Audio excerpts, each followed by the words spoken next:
ఇక్కడ ఒక 1 పాయింట్ దాంట్లో కంటిన్యూ యాడ్ చేస్తాం.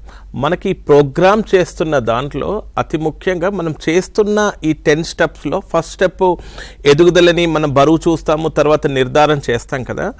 మన మొబైల్ యాప్లలో 2 యాప్లు ఉన్నాయి, nutrition health track system, Poshan tracker. దీంట్లో మీరు కంపల్సరీ ఈ స్టెప్స్ని బరువుని ఇదివరకేమో మనకు గ్రోత్ మానిటరింగ్ చూసి ఏది చేస్తే ఆ రిజిస్టర్లో రాయాలి, ఎలా ఉన్నారు నిర్ధారణ చేసేది. ఇప్పుడు మనకు కొన్ని ఈ అడ్వాంటేజెస్, ఎందుకంటే ఆ బరువు దాంట్లో వేయగానే స్టేటస్ తెలుస్తుంది. సార్ అన్నట్టు స్టంటింగ్లో ఉన్నారా, వేస్టింగ్లో ఉన్నారా, అండర్ వెయిట్లో ఉన్నారా, దాంట్లో మళ్ళీ SCW లేదా.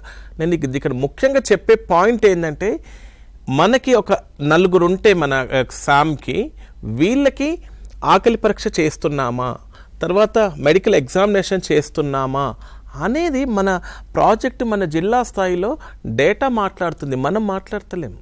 చేస్తున్న పనిని డేటా మాట్లాడేటట్టు కూడా మనం చేస్తున్న దాన్ని ఎంట్రీ చేసుకుంటే వెళ్ళాలి. ఎందుకంటే దీనివల్ల మనకి ఇందాక సార్ చెప్తున్నట్టు convergence programme, it's not only WCD programme ఇక్కడికి పనిచేస్తుంది, హెల్త్ డిపార్ట్మెంట్ కూడా పనిచేస్తుంది.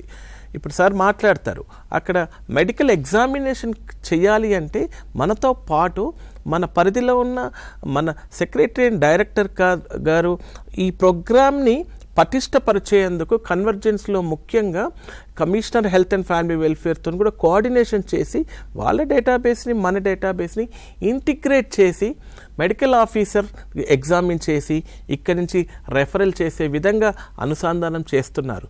కాబట్టి ఇక్కడ అంగన్వాడీ టీచర్స్కి ముఖ్యమైన పాయింట్ చెప్పేది ఏంటంటే, కన్క్లూజన్, చేస్తున్న దానిని మన మొబైల్ ఫోన్లో ఐదర్ మీ రిజిస్టర్లో అకౌంటబిలిటీగా నమోదు చేస్తే మన డేటా మనని ప్రజెంట్ చేసే విధంగా ఉండాలి.